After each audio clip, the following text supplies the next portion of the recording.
and that will start your writing, because the hardest part of writing a novel is writing the first word.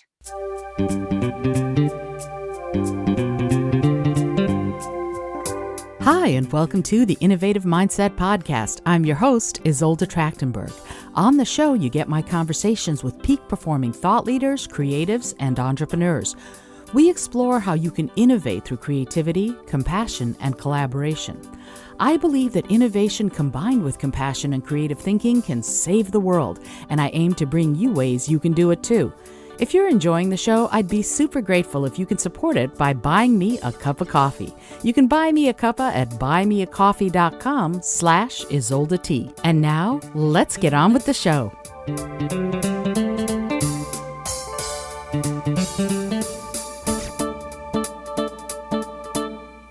Hey there, and welcome to the Innovative Mindset Podcast. My name is Isolde Trachtenberg, and I am super happy that you're here.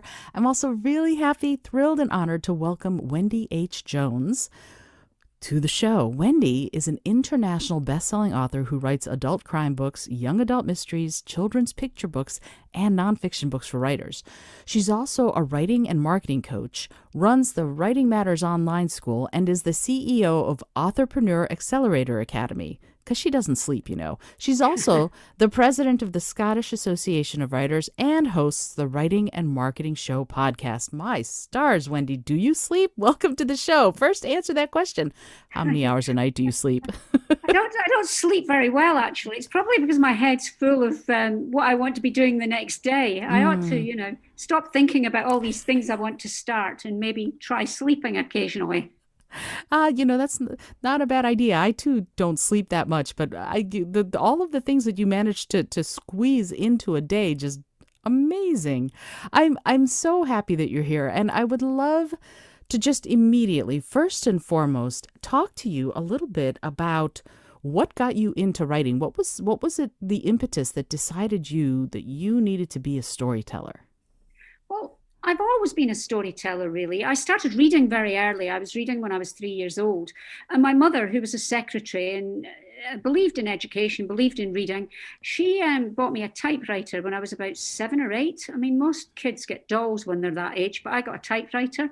And I used to write stories then. And then you go through schooling and it kind of half puts you off writing stories. And you then, because you're having to do it all the time for education, then I went into the Navy as a nurse and then in the Army as a nurse, and I was traveling all over the world. So I continued to write about what I was doing. And I always loved writing. I always loved telling stories. I always loved writing stories. And when I became ill with my lungs, I was very badly ill. I was fine when I was sitting down, but when I stood up, my oxygen levels dropped so low that they weren't really conducive with life. So Wow. One of the things you can do when you're sitting down is write. You don't need to be up and wandering around to actually write stories. So that was what got me started, really. Wow, amazing. And I'm so glad that you seem to have dealt with all of those breathing issues. Not having enough air, not being able to breathe is just the worst. So yay that you're healthy. I'm fine now, by the way. Whatever was wrong with me, it went on for years and then it just disappeared. So wow. it came mysteriously and went mysteriously.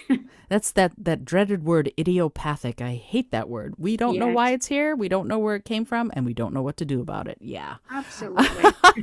So you tell stories, and yet you also help other people tell their stories. And there are some people say there's nothing new under the sun, but I think everybody has a story that they want to share. How do you help other people bring out their stories? Well, it's first of all, I help them to believe in themselves, because people will go, "Oh, I can't write." And you'll go, "Well, I'm sure you can, but you can write something. Have you ever written a letter?" "Yes." "Well, you can write." "Have you ever told a story?" We're very big storytellers in Scotland. We tell oral stories. And I said, "Have you ever told a story about what you've done in the day or something funny you saw when you were out?" And they said, "Yes." I said, "Well, writing is just doing that, but putting it into words." And so you're already got the words there. If you can speak, then you can write it down. Even if it's speak it into a mic, then you can write it down. And I also, I mean, I'm an NLP practitioner, master practitioner and trainer, which is neuro linguistic programming. Mm, And I use that to help motivate people because it's to help them rethink things. Because to be honest, your brain's going to believe whatever you tell it. If you tell it you can't write, then you won't be able to write. If you tell it you can write, then you'll be able to write. Your brain believes anything you'll tell it to believe is what the issue is. So, it's an organ that can be controlled by you. So I do a lot of motivational things with them, and I get them started in a very small way. I do sessions on, how to write a killer first line. And because people go, well, how do I start? And I said, well, you literally start by getting a pen and a paper, and then you write something on it. And it doesn't matter what you write on that piece of paper or what you speak into your computer or whatever, because it doesn't matter. You can start with once upon a time there was a little girl, and just mm. go from there. You can start anywhere. I mean, mine are a bit more, my first lines are usually, how did I find myself standing in a frozen Scottish wood staring down the business end of a Browning pistol. But you don't have to start with a first line like that. You can start with any old first line and go back and work on it. Because there's a saying that you can't edit a blank page. And it's true. You have to write something down to be able to craft it into something else. So just write anything. I love that. What a great bit of advice. I've also heard the advice, start with the second sentence. Don't start with the first, because Yeah, the first one gives us all this fear. But the second sentence, you've got the second sentence. So start with the second one. That's the that, absolutely. that's the If you advice that don't know I'm where getting. your story starts, start in the middle. Nobody says you have to write it in chronological order. Oh, for sure. You're just full of great and gracious wisdom. I love that. Yeah, it's true. You don't know. And sometimes it goes in places where you weren't expecting to go. And Oh, you have to pivot. You have to make changes. So that's when you usually the characters that do that to you. I have to say, they stroll in unbidden and refuse to leave. for sure. And how do you handle that? What happens when a story you're writing goes somewhere that you didn't intend? I tend to run with it because the characters in the book will shape what you're doing, and I really believe in that. Mm, So, if they decide they want to go off down a rabbit hole, you need to follow them down that rabbit hole. Now, not too far, or you're going to go way out of it. But I had a couple of Russian thugs stroll into the second book in my Detective Inspector Shona Mackenzie mysteries. They're still there in book 7. I can't get rid of them. They literally strolled in and decided they were part of the story. And they became a part of the story. And now my detective can't move without tripping over them, whatever she's doing. She's all over their cases like a rash. You just have to run with it. You have to run with things like that. My Cass Claymore mysteries. Cass Claymore is the main character, and she's great. She's a redheaded motorbike riding ex ballerina who inherits a private detective agency. But then there's another character strolled in and said he was staying. And I'm like, no, you're not staying. You're nothing to do with my book. But he's now our sidekick. And he's an ex-con dwarf called Quill, Cameron McQuilleran. And he gets called Quill. Now, he turned up because her best friend, Lexi, is actually trying to get places for people who come out of prison to work. So she just lands her with this ex-con dwarf called Quill. And he's brilliant. He's a ladies' man, and he's not leaving. And I don't want him to leave anymore, but he was never part of the story. But now there's 2 people running the detective agency. You just have to run with it, and it'll take you great places. As long as you have the courage to do it. So when you're writing and you see someone like Quill show up, I love that you are courageous enough to go, okay, Quill, what have you got to say? What do you do in those instances? Do you have a practice that kind of goes, okay, I'm just going to have to run with it? Or are you ever in that space where you have to talk yourself into or out of where you thought the book was going to go? Yes, sometimes the book will go in a strange direction, and you think this is really not working. I need to drag it back to where I really wanted it to go, because when all's said and done, yeah, the characters are great and they do take over, but it's the author that's actually writing them. So They need to fit into the story. So if something came in that didn't fit into the story at all, then you would you have to bring it back. You really do have to bring it back. That's important.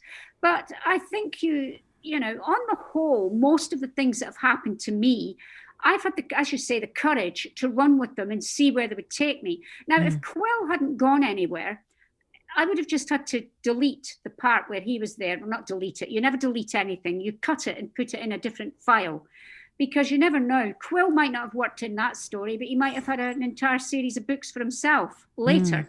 hmm. So cut it out, put it in a different file that says for the future or whatever you want to call it, and then you just run with it at a different time.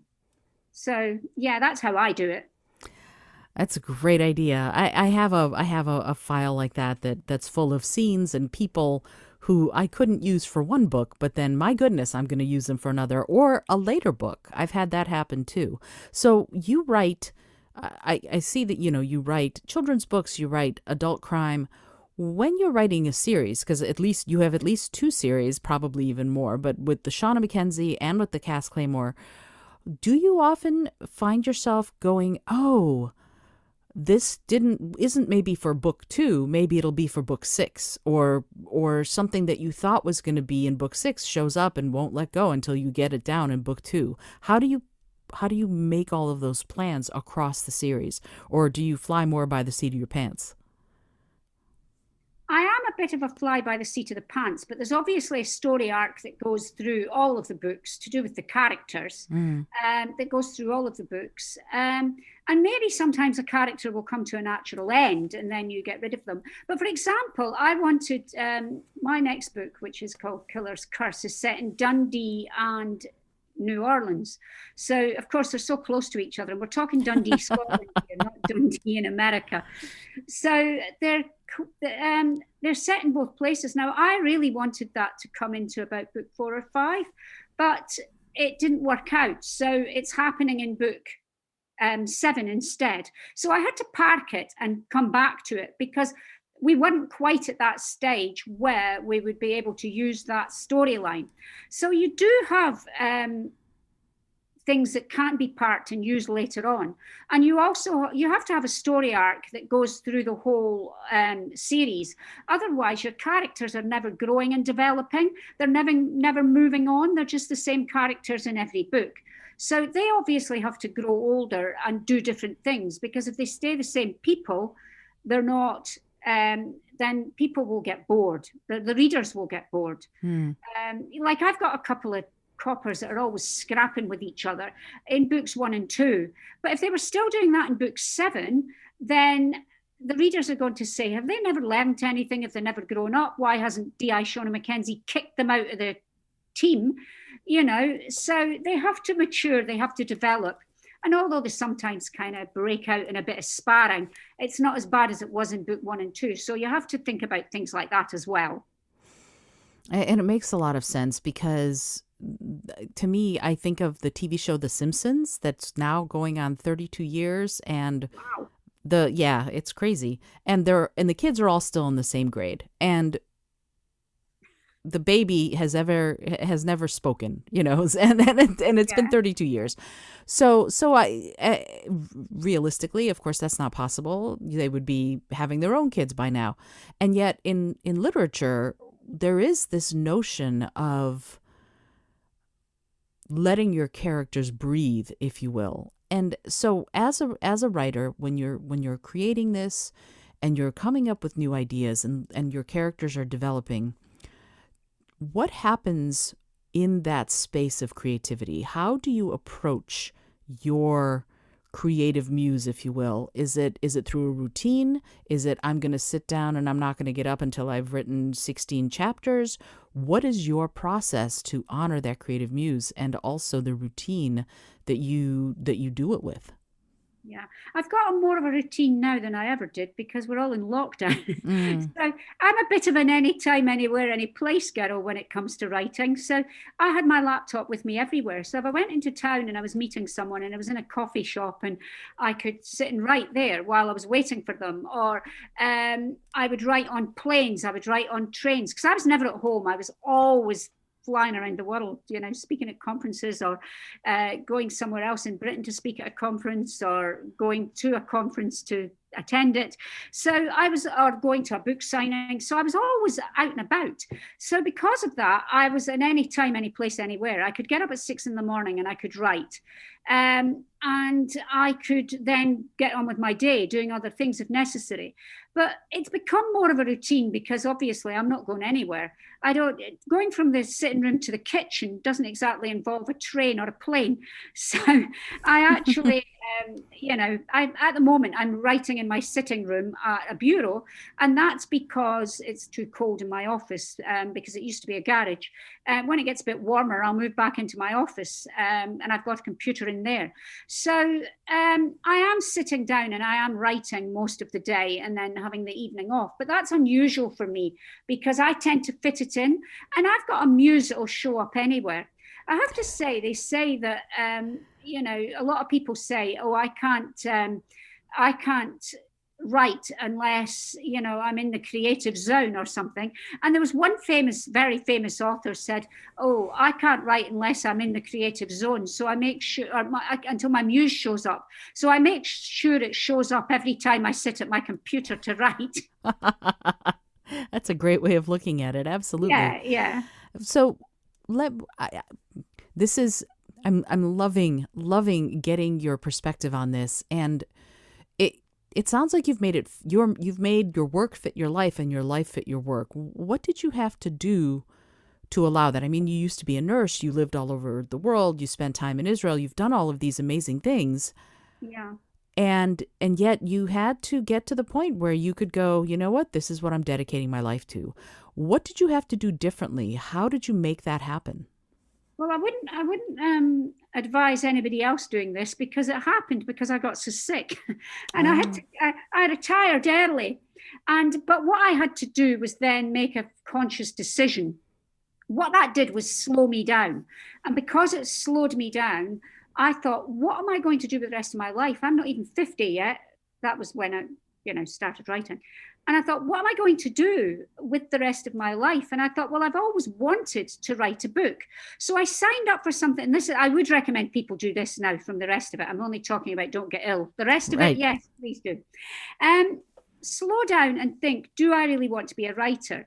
Now, I did. So I thought, well, I'm going to do NaNoWriMo, which is National Novel Writers Month. Mm. And it happens in the month of November. Now, I know we're only in February or March, so it's a long time yet.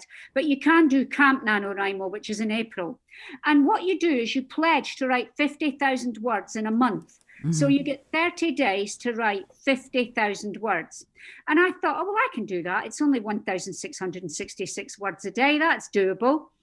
And I did it, which then gave me the bulk of a novel. And I thought, well, I'm from Scotland and we don't give up easily, really, in Scotland. And I thought, oh, well, I might as well finish it. So I finished it and then thought, well, what do I do with it now? And then I gave it out to people to read and to say, what are your thoughts? Now, one thing I will say that I did alongside that, I just didn't think, oh, I'll write a novel and then just kind of keep it to myself. I told the entire world. I wrote a blog post. I told all my friends. I put it all over social media. And the reason I did that, there was then like millions of people holding me accountable. Mm. So they were holding me accountable to writing this book. And I felt I had to write it then. Whereas if we all think, oh, I'm going to write a book, I'm going to write a book, I'm going to write a book, but we never tell anybody and we never got around to writing it. But I did have to free up other things. I literally stopped working. Now, again, I wouldn't recommend anybody does that because most people feel like eating and, enjoy and paying them rent Mm. and gas and electricity bills is important. So I was just in a fortunate position that Mm. I was able to do that because of I had money coming in anyway. And I was also very fortunate that my first book did extremely, extremely well, and I've been able to make a living out of this. Not everybody can make a living at writing, Hmm. but I try to help them be a better writer so they can make a living at their writing. What a wonderful and beautiful motivation you have there, that you're trying to help people be better writers so that they can make a living at it. And that brings me to something that I would love to chat with you about. This is, after all, the Innovative Mindset podcast. So what does that mean to you, to help others, but in ways that they might not have thought of, in more innovative ways? What is that? How does that look for you? What is that for? Well, I'm quite innovative anyway. I've always been innovative. I'm an early adopter. So if there's a computing program that comes out, I'm your woman. I'm on it before anybody else has even heard Mm, of it. So, but I try to help them be innovative in a lot of different ways. And first of all, I'm a writing coach. So I do one-to-one coaching, mm-hmm. and I will help them develop as writers. I will help them but I also run the Entrepreneur Accelerator Academy, which is a membership, and people will join, and they then get various exercises to do. I get them to think about words. And for example, one of the sessions I did was literally about using stronger verbs, because we're all very good at saying we're very good at things, but we should say we're outstanding, or instead of slapping very on, because we're all lazy. We're lazy in our speech. We all Mm, are. No matter who we are, we're lazy in our speech, and we'll say, oh, that was very good. What you mean is that was outstanding. It was excellent. So I'll get them to think about word choice. I'll get them to think about mm, sentence structure. And I do it in a fun way so it's not boring. And then people will go, oh, well, all I need is a thesaurus. And I go, no, you need to train your brain, make your brain bigger, make your brain think differently. Put the thesaurus down. Thesauruses are brilliant and I use them, but you need to put them down and make your brain think about different words. I try to expand their view of writing, expand their view of what they can actually do. I use motivational techniques that are based on NLP to help them think differently, to help them. I've got a book called Motivation Matters, and it's 366 exercises to help you write and to be a better writer and to expand your creativity. And there's one for every single day of the year, and plus one for the leap year. And I'll say things like, right, I want you to go and find the highest building in your city and go to the top of it and look at your city from there. Or if you're in the country, go to the highest point that you can in your country. I did have one person in in the Netherlands point out to me that there's nowhere really very high in the Netherlands. And I said, well, maybe your roof then, because the Netherlands is a different kettle of fish. I can't do anything if it's a flat country. But then I'll say to people, get down low and look at it from that perspective. Lie on your front and look at the flowers, look at what's around you, look at the earth, pick it up and feel it. And that will give a greater depth to your writing. So I bring in so many different techniques. I get them to listen to music. I get them to do adult coloring books, to do drawing, to do painting, lots of different techniques, and get them to really look at what they're doing.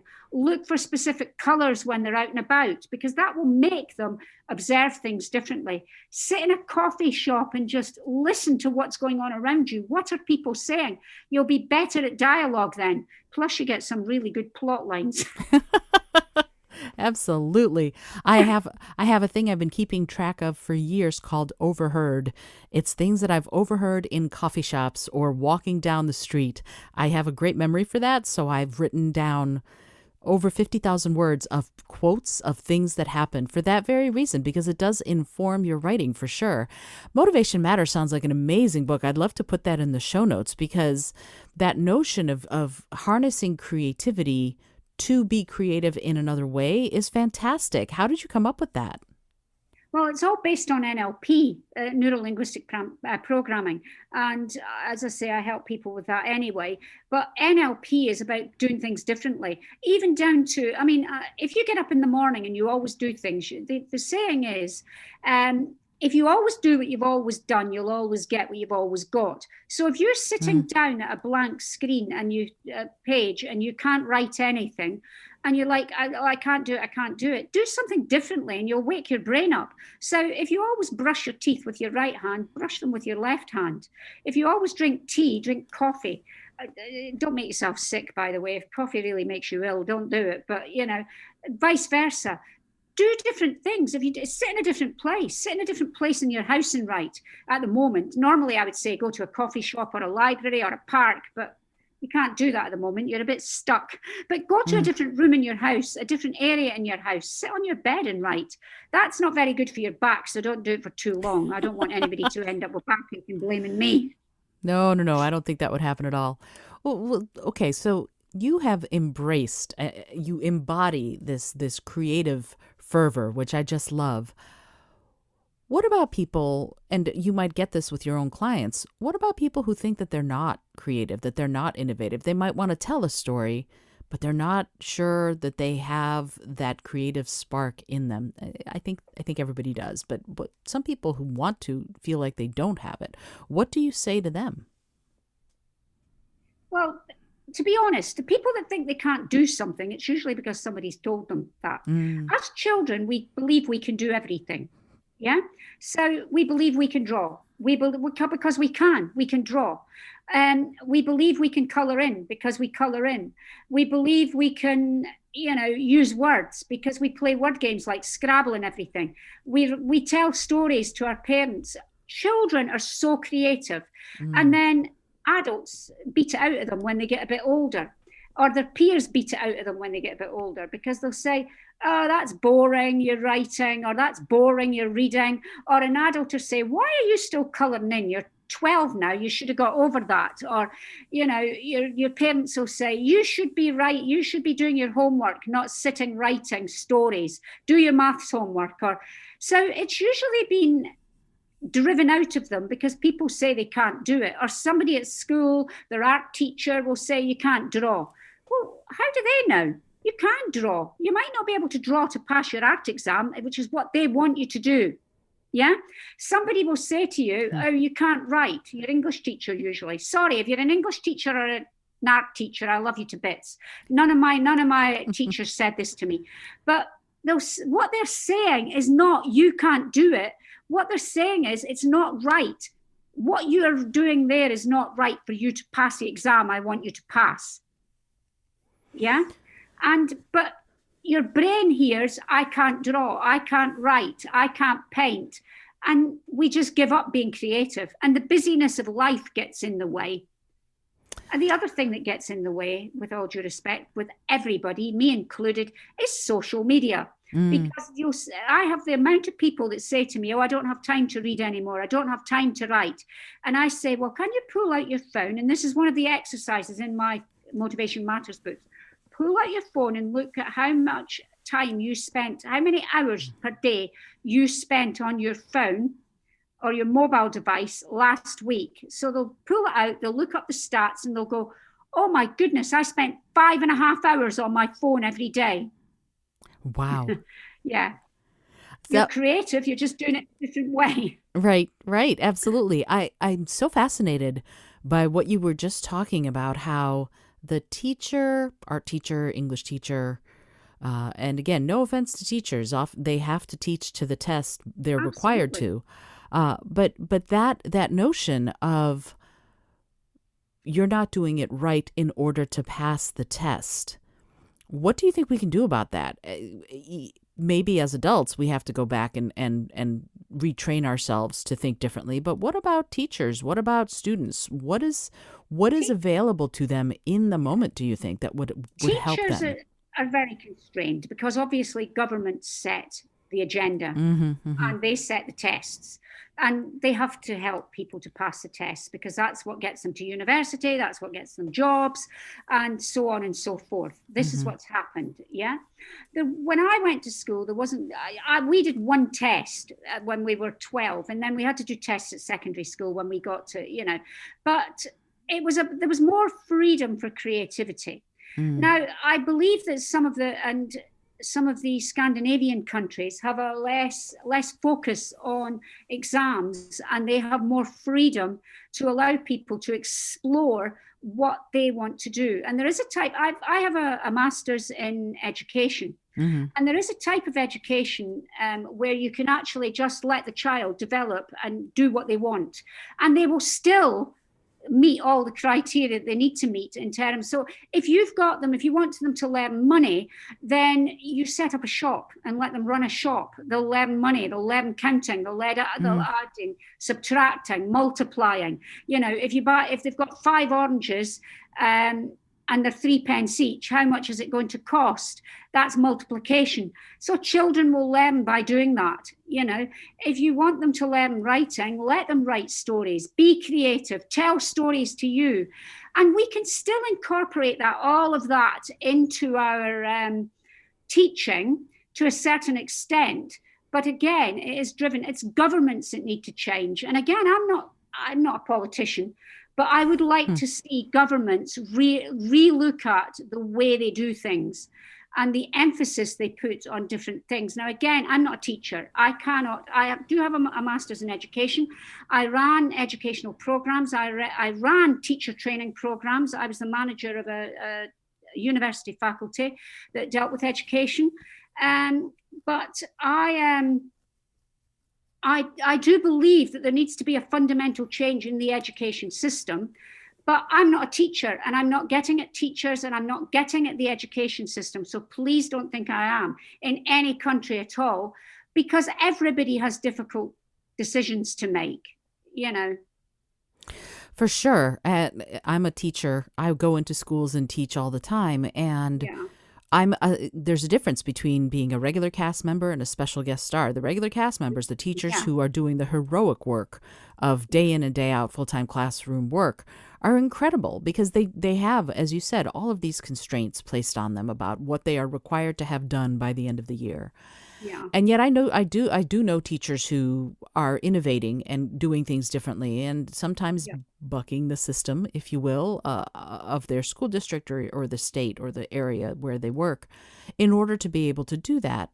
And yet this notion of creative thinking and allowing children to express themselves freely, that's what leads to innovation, and that's what leads to incredible progress, I think. So when you're working with adults and they are trying to get into that space, how do you help them look for ways? What do you do to help them look for ways in which they can innovate, particularly if they think they aren't? Well, for a start, if they're wanting to innovate in terms of being a writer, the first thing I tell them to do is read, and read widely. Now, I'm a reader, and I've been a reader since I was 3. I've read my way through, I don't know how many books. I mainly read mystery. Funnily enough, that's what I write. I love reading, but I stretch myself, and I deliberately force myself to stretch myself in terms of my reading. And I run a reading challenge, and this is nobody needs to join the reading challenge. They can if they want, but all it is the reading challenge is that it's a Facebook group, and there are 35 different categories, and people just read a book in that category. Now, the categories are things like a book with a yellow cover, or a book by a classic book, or a book set in China, a book set in Scotland. There are things like that. I can't remember what the 35 categories are.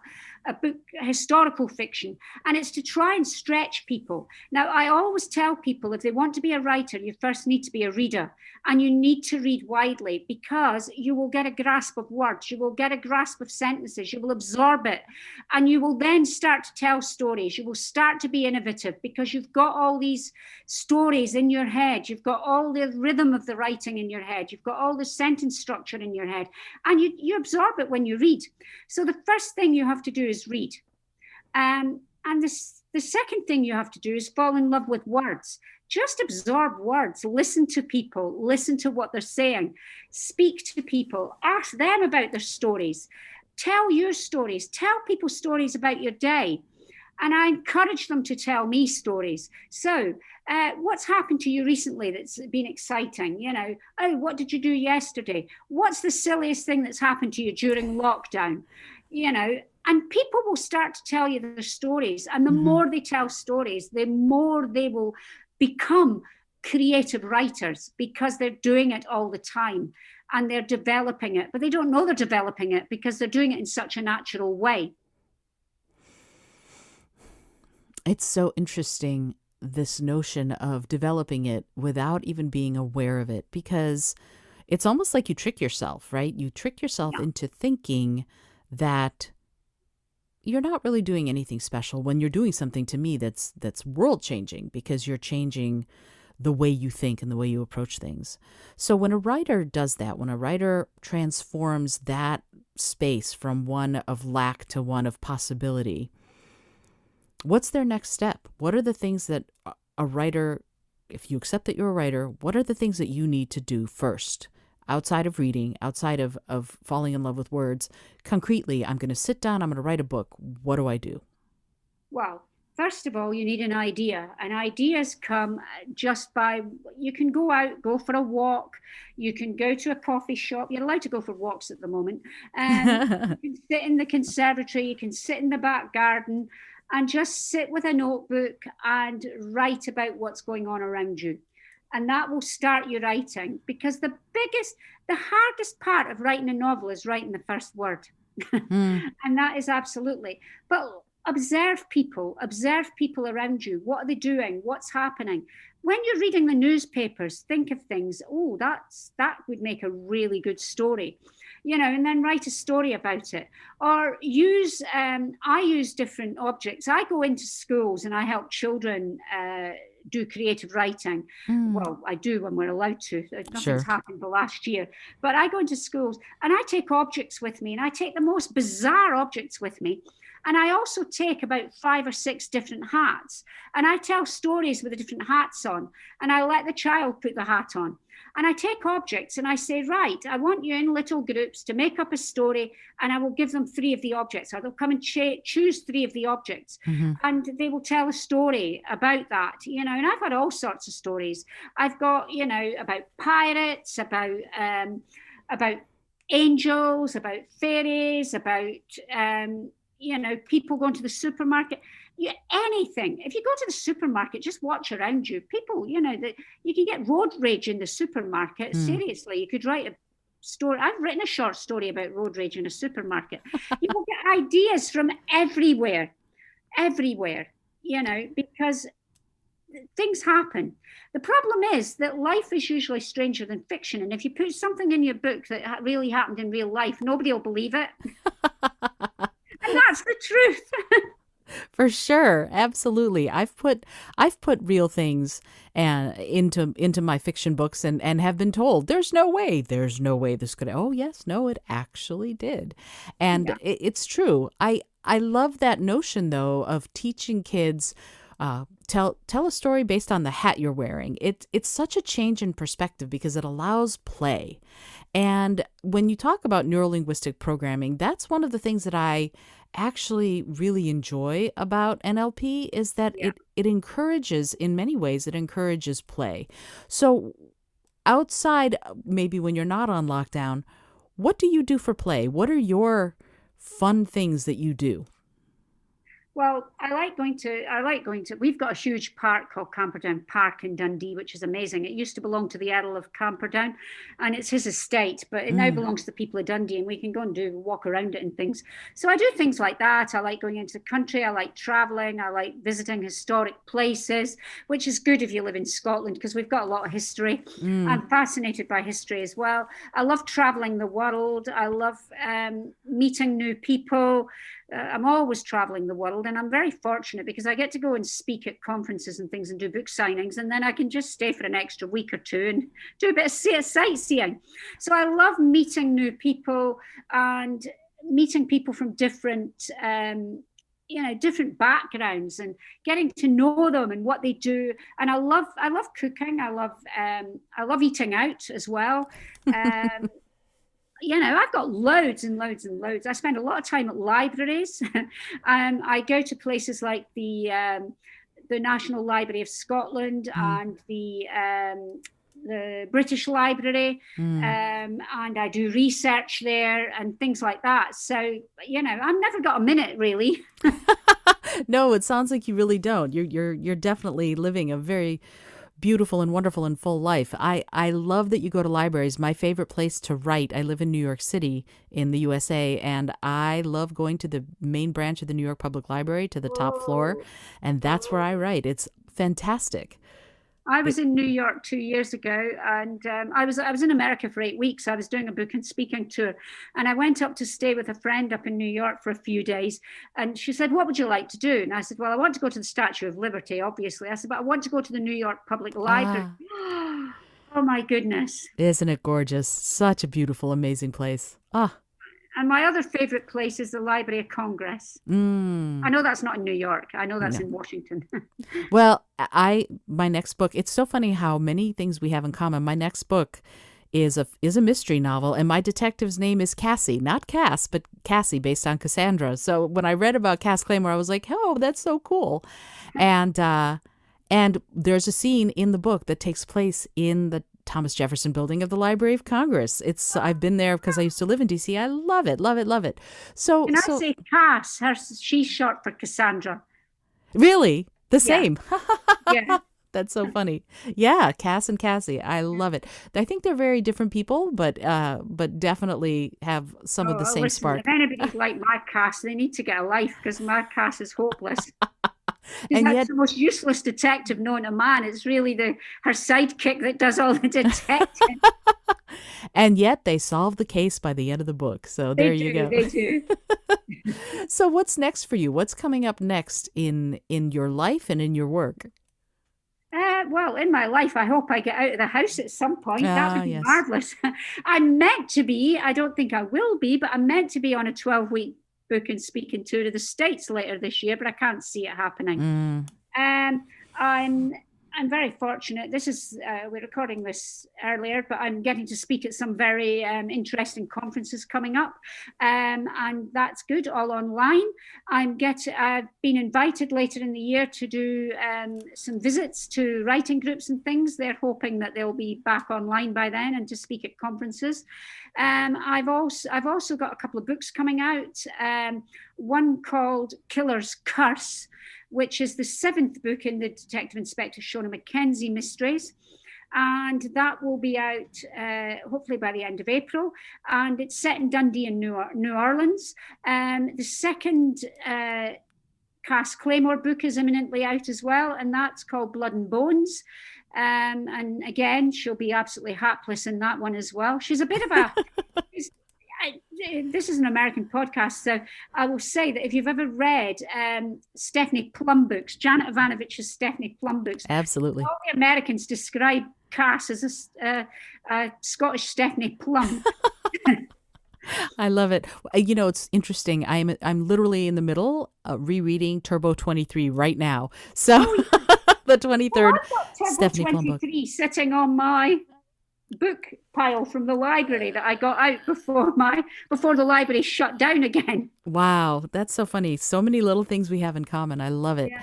I love it. So, Wendy, I'm super excited, and I want to make sure that we have all of your books and things in the show notes, links to them, where people can get them. But do you mind going through and saying where someone wants to buy a Shauna Mackenzie or a Cass Claymore book? Where should they go? And also, I would love it if you would give your social media and perhaps some of the other writing resources that you have, so that I'm going to put them in the show notes, but I'd love it if you would say them also. Excellent. Well, I'm very easy to find because I'm Wendy H. Jones. Now, I have to say, you have to remember the H in the middle of my name. If you forget it, you will end up with some woman that wrote The Sex Lives of English Women. Oh my. That's not me. I know nothing about the sex lives of English women. Sorry, you can cut this out if I'm not allowed to talk about You're it. absolutely allowed to talk about it for Yeah. sure. But anyway, I'm Wendy H. Jones. So my website is wendyhjones.com. if you go into any bookshop anywhere in the world, you can buy my books, and you just say, "Have you got a Wendy H. Jones book?" And even if they haven't got it, they'll be able to order it. I know this for a fact because I went into the Barnes and Noble on, I've forgotten the street in New York, but the huge Barnes and Noble on the main shopping street in New York. I think I that's went Fifth Avenue. and sorry. Fifth Avenue. Fifth Avenue, that was Hmm. it. I have a terrible memory for directions, so I can never remember streets. And I went there on Fifth Avenue, and I asked if I could buy a Wendy H. Jones book, and they said yes. So I was frightfully delighted. So you can buy them anywhere in the world from a bookshop.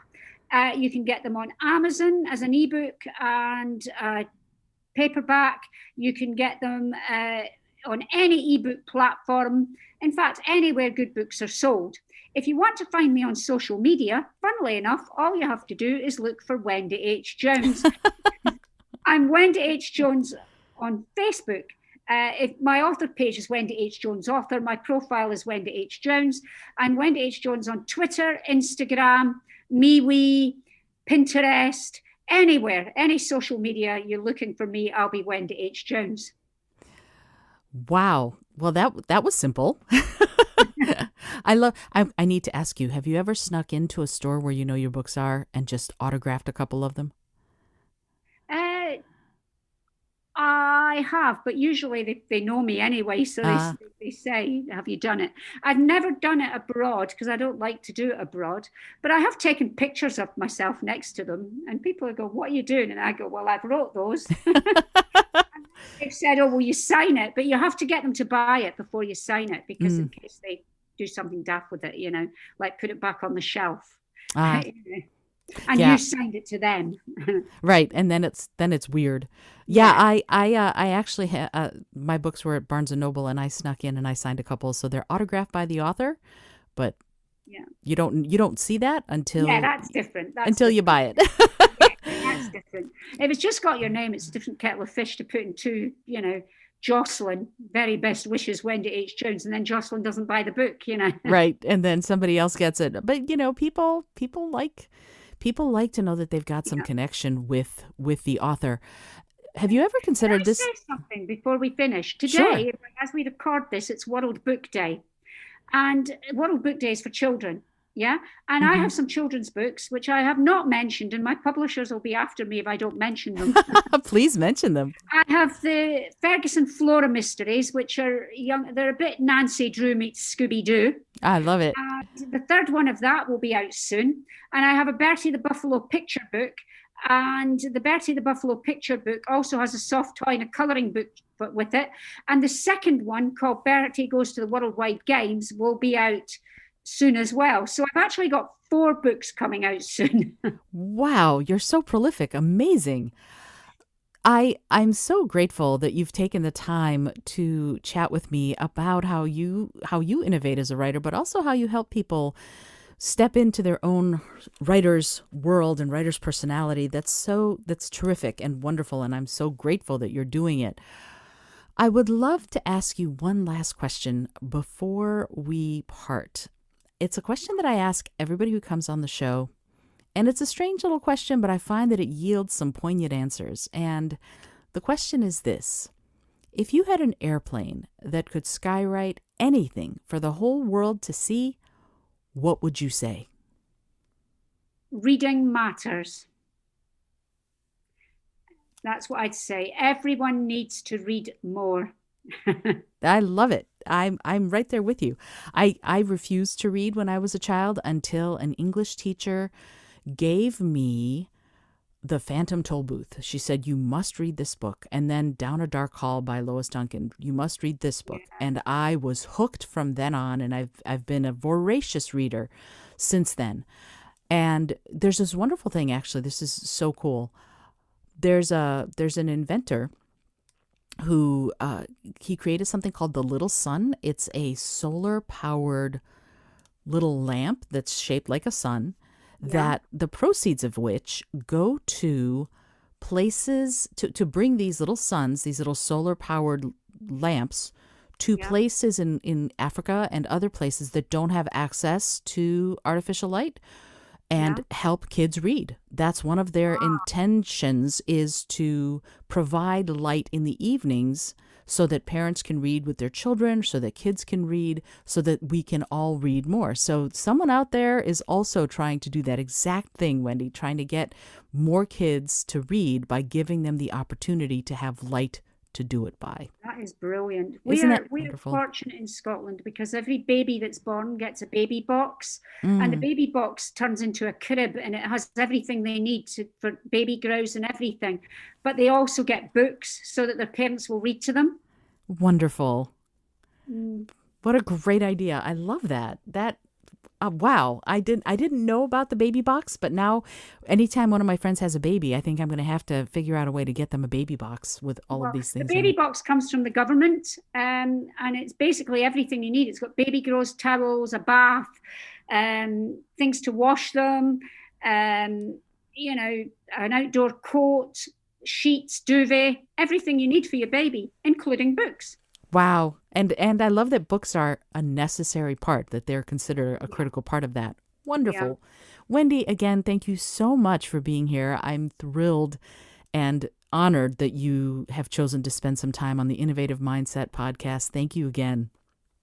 You're welcome, and thank you for inviting me. It was my pleasure. And this has been, as you know, the Innovative Mindset podcast.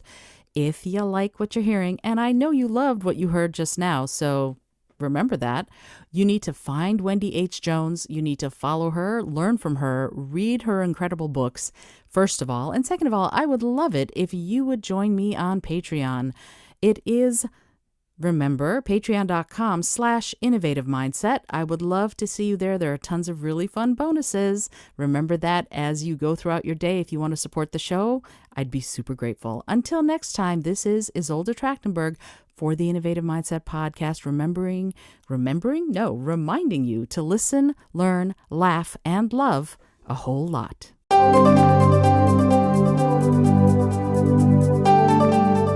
Thanks so much for joining me today. I really appreciate you being here. Please subscribe to the podcast if you're new. And if you like what you're hearing, please review it and rate it and let other people know. And if you'd like to be a sponsor of the show, I'd love to meet you on patreon.com/innovative mindset. I also have lots of exclusive goodies to share just with the show's supporters there. Today's episode was produced by Isolde Trachtenberg and is copyright 2021. As always, please remember this is for educational and entertainment purposes only. Past performance does not guarantee future results, although we can always hope. Until next time, keep living in your innovative mindset.